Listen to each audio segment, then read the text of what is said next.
Hello guys, welcome back to the channel. तो आज हम एक्सप्लेन करेंगे मूवी एक्सपोज्ड को, जो कि 2011 में रिलीज हुई थी। ये कहानी है एक media high school teacher Emily की। एमिली पूरे स्कूल की एक लौती यंग और अट्रैक्टिव टीचर है, जिसके कारण एक अनजान आदमी एमिली की फेक अडल्ट फोटोज को स्कूल की वेबसाइट पर वायरल कर रहा था। एमिली को लगता है कि शायद ये किसी स्कूल स्टूडेंट की हरकत है। हाँ, ऐसा हो भी सकता है क्योंकि एमिली है ही इतनी खूबसूरत। तो आइए जानते हैं एमिली को थोड़ी और गहराई से, लेकिन उससे पहले आप लोग वीडियो को एक लाइक ज़रूर कर दें। कहानी की शुरुआत होती है एक डार्क बेसमेंट से, जहां पर हम बेहोश पड़ी एमी को होश में आते हुए देखते हैं। एमी देखती है कि उस बेसमेंट की दीवारों पे उसकी कुछ अडल्ट फोटोज और उसके कुछ मिसिंग पोस्टर भी लगे हुए थे। वो बेसमेंट के लॉक डोर को खटखटाते हुए मदद के लिए चिल्लाती है। दरवाजा ना खुलने पर एमी जैसे ही वापस आती है तो वो देखती है कि वहाँ की एक दीवार पे लिखा हुआ था कि तुम्हारे चाहने वाले अब तुम्हें कभी नहीं ढूंढ पाएंगे। दूसरी तरफ हम मीडिया हाई स्कूल में टीचर एमिली को देखते हैं, जो अपने स्टूडेंट जोश को स्कूल प्रोजेक्ट के लिए कुछ अच्छी वीडियोस शूट करने के लिए बोलती है, क्योंकि जोश स्कूल की फुटबॉल टीम की वीडियोस की बजाय चीयर लीडर की वीडियो शूट कर रहा था। लेकिन जोश एमिली से कहता है कि फुटबॉल को रिकॉर्ड करना मुझे काफ़ी बोरिंग लग रहा था, और वैसे भी अब प्रोजेक्ट को चेंज करने में मेरे पास ज़्यादा टाइम नहीं बचा है। एमिली जोश से कहती है कि अगर तुम चाहो तो मैं तुम्हें थोड़ा टाइम और दे सकती हूँ, लेकिन अगर तुमने मेरी बात नहीं मानी तो एग्ज़ाम में तुम्हारे मार्क्स बहुत कम आएंगे। अब रात को एमिली का बॉयफ्रेंड एंड्रयू एमिली से मिलने उसके घर आता है।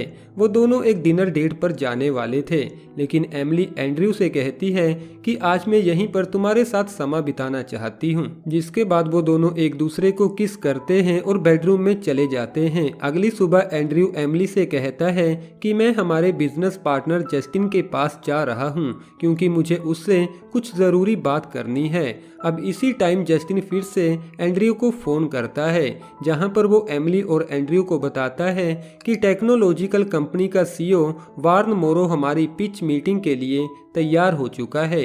जिसके बाद वो तीनों कॉन्फ्रेंस रूम में सबको अपने वर्चुअल ट्यूटर सॉफ्टवेयर सिस्टम के बारे में बताते हैं। वार्न को यहाँ पर एमिली की स्पीच और उसका कॉन्फिडेंस काफ़ी अच्छा लगता है।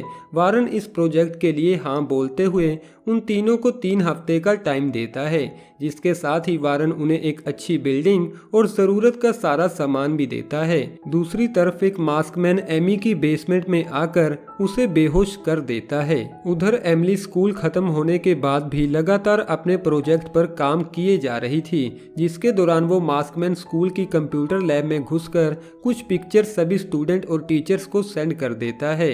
रात को एमिली जब स्कूल से वापस घर जा रही थी तब भी वो मास्कमैन उस पर नजर रखे हुए था। अगली सुबह एमिली जैसे ही स्कूल वापस आती है तो सभी स्टूडेंट और टीचर उसे एक अजीब से नज़रिए से देखते हैं। एमिली को कुछ समझ में नहीं आ रहा था। तभी स्कूल की प्रिंसिपल एमिली को अपने ऑफिस में बुलाती है, जहां पर प्रिंसिपल एमिली को उसकी कुछ अडल्ट फोटोज दिखाती है, जो कि सभी टीचर्स और स्टूडेंट को पिछली शाम को रिसीव हुई थी। एमिली काफ़ी हैरान हो जाती है और प्रिंसिपल को बताती है कि ये उसकी फ़ोटोज़ नहीं हैं, किसी आदमी ने इन फोटोज़ को एडिट किया है। प्रिंसिपल एमिली की बात को मान लेती है, लेकिन इसके बाद भी वो एमिली को कुछ दिनों के लिए स्कूल ना आने के लिए बोलती है, क्योंकि वो सब लोग मिलकर इसकी जांच करना चाहते थे। जिसके बाद ऑफिस में एमिली अकेले में एंड्रयू से इस बारे में बात करती है और उसे वो फोटोज भी दिखाती है, जहां पर एंड्रयू उन फोटोज में एमिली का टैटू भी नोटिस करता है, क्योंकि एमिली की बॉडी पर रियल में एक टैटू था, जिसके बारे में कुछ लोग ही जानते हैं। अब पुलिस स्टेशन में वो दोनों डिटेक्टिव कोस्टा से मिलते हैं। एमिली कोस्टा को बताती है कि ये फोटोज फेक हैं, लेकिन मैं नहीं जानती कि उन्हें मेरे इस टैटू के बारे में कैसे पता चला। अब अगले दिन वो तीनों कंपनी के सीईओ वार्न से मिलने चले जाते हैं। वार्न को जस्टिन के द्वारा एमिली की उन फोटोज के बारे में सब कुछ पता चल गया था। वार्न को भी लग रहा था कि शायद एमिली सच बोल रही है, लेकिन वो अपनी कंपनी का नाम खराब नहीं करना चाहता था। तो एमिली वार्न से कहती है कि अगर वो चाहे तो मैं अपने शेयर्स मेरे पार्टनर के नाम कर सकती हूँ, लेकिन एंड्रयू इसके लिए तैयार नहीं था। तो वारन उन तीनों को इस मैटर को सॉल्व करने के लिए थोड़ा टाइम देता है। दूसरी तरफ हम एमी को एक हॉस्पिटल में देखते हैं जहां पर वो अपने बॉयफ्रेंड के पास बिल्कुल सेफ थी। एमी अपने बॉयफ्रेंड ब्रेन से कहती है कि मैं जल्द से जल्द पुलिस से बात करना चाहती हूँ, क्योंकि जिस आदमी ने उसे किडनैप किया था अब वो किसी और को किडनैप करने वाला है। उस रात जब एमिली अपने बेडरूम में नहीं थी तो वो मास्क मैन चुपके से एमिली के बेडरूम में घुस जाता है। एमिली को अपने बेडरूम से कुछ आवाजें सुनाई देती हैं। एमिली जैसे ही उस मास्क मैन को देखती है तो वो मास्क मैन बिना कुछ किए ही वहां से भाग जाता है। लेकिन किचन में एमिली को एक नोट मिलता है जिसमें लिखा था miss B. Detective Costa Emily से कहता है कि शायद ये तुम्हारा कोई स्टूडेंट या फिर तुम्हारा कोई पार्टनर है, तो क्या तुम्हें किसी पर शक है?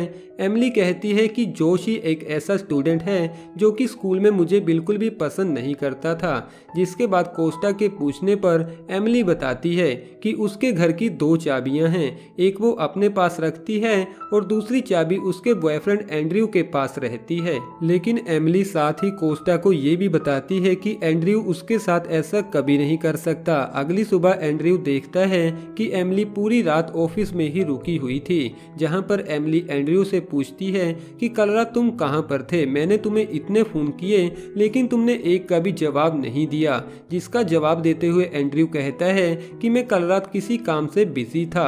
जिसके बाद एंड्रयू एमिली को कंफर्ट देते हुए कहता है कि मैं आज तुम्हारे लिए ऑफिस से छुट्टी ले रहा हूं। अब दोपहर को डिटेक्टिव कोस्टा एमिली को फोन करता है और उसे बताता है कि कल रात जोश अपने बीमार डैड से मिलने हॉस्पिटल में गया हुआ था, यानी कि वो मास्कमैन जोश नहीं था। और अगर तुम शाम को फ्री हो तो मैं तुम्हें एक वुमेन से मिलवाना चाहता हूँ।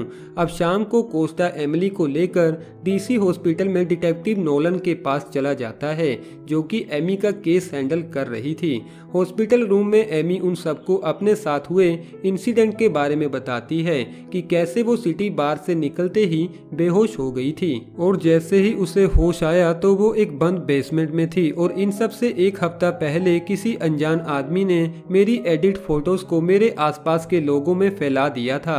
एमिली समझ चुकी थी कि मेरा और एमी का केस बिल्कुल सेम है।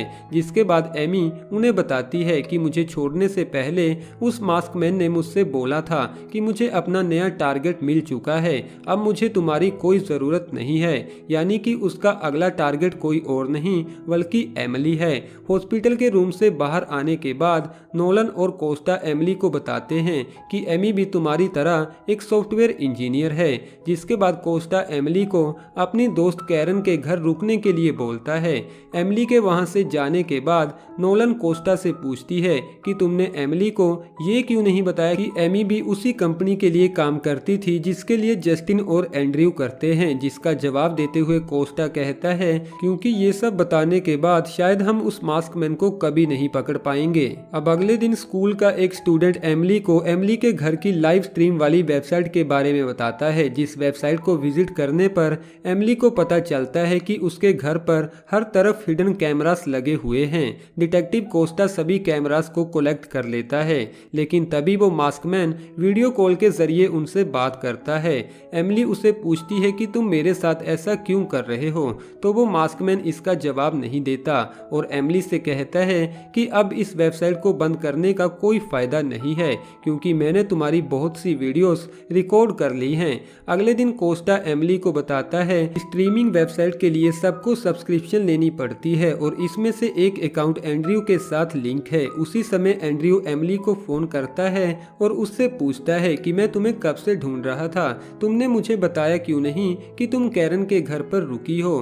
तो एमिली जवाब देती है कि मुझे डिटेक्टिव कोस्टा ने मना किया था। तो एंड्रयू एमिली को बताता है कि आज रात को वारन के साथ हमारी एक मीटिंग है। रात को ऑफिस में जाने से पहले कोस्टा एमिली के पर्स में एक ट्रैकर को फिट कर देता है।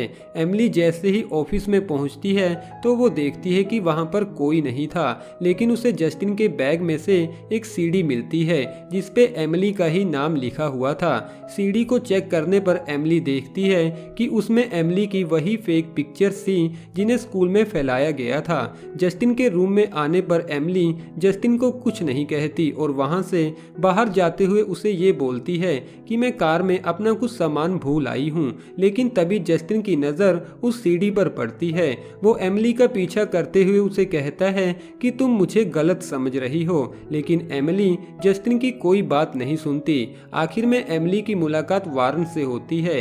एमिली वारन से कहती है कि मेरी फेक फोटोज किसी और ने नहीं बल्कि जस्टिन ने बनाई थी, तो अब मुझे जल्द से जल्द पुलिस स्टेशन जाना होगा। लेकिन जाने से पहले जस्टिन एमिली को थोड़ा पानी पीने के लिए बोलता है, जिसके बाद एमिली को थोड़े चक्कर आने लगते हैं। जिसके बाद वारन एमिली को अपने साथ लेकर वहां से चला जाता है।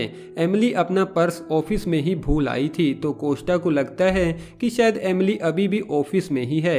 एंड्रयू जैसे ही ऑफिस में पहुंचता है तो जस्टिन उसे सीडी के बारे में बताता है जो उसे वारन के कंप्यूटर से मिली थी, जिस बात के लिए एंड्रयू जस्टिन को मारने लगता है और कहता है कि तुमने मुझे इसके बारे में पहले क्यों नहीं बताया। तभी वहां पर कोस्टा और बाकी के पुलिस ऑफिसर भी आ जाते हैं, लेकिन वारन अब एमिली को लेकर वहां से जा चुका था। दूसरी तरफ वारन एमिली से कहता है कि मैं पहले दिन से ही तुम्हारा दीवाना हो गया था, जिसके लिए मुझे ये सब कुछ करना पड़ा। अब वारन से बचने के लिए एमिली चलती हुई गाड़ी से जंप कर देती है और डिटेक्टिव कोस्टा को फोन करने लगती है, लेकिन तभी वारन एमिली का फोन तोड़ देता है। जहां पर एमिली वारन से कहती है कि तुम्हारे गुनाह के लिए पुलिस तुम्हें जेल में जरूर पहुंचा देगी, जिस बात पर वारन कहता है कि इस काम के लिए मैंने सारी ट्रांजैक्शन एंड्रयू के अकाउंट से की थी, जिसके कारण सबको एंड्रयू के ऊपर शक होगा। लेकिन उसी समय वहां पर डिटेक्टिव कोस्टा आ जाता है। एमिली पुलिस की तरफ भागने की कोशिश करती है, लेकिन वारन एमिली को शूट कर देता है और गोली सीधा एमिली की बैक में जा लगती है। अगले दिन हम एमिली को एक हॉस्पिटल में देखते हैं, जहां पर एंड्रयू एमिली से मिलने आता है। एमिली एंड्रयू पर शक करने के लिए उससे सॉरी बोलती है, जहां पर हमारी ये मूवी खत्म हो जाती है। वेल दोस्तों, कैसी लगी आपको ये वाली मूवी? कमेंट बॉक्स द्वारा हमें अपना कीमती सुझाव जरूर दीजिएगा और अभी तक वीडियो को लाइक न किया हो तो वीडियो को एक लाइक जरूर कर दे। और हाँ दोस्तों, ऐसी ही मूवीज के हिंदी में अपडेट्स पाने के लिए आप हमारे चैनल को भी जरूर से सब्सक्राइब कर लें, लेकिन साथ में आए बेल आइकन को दबाना ना भूलिएगा, जिससे कि आपको रेगुलर अपडेट्स मिलते रहेंगे। Thank you.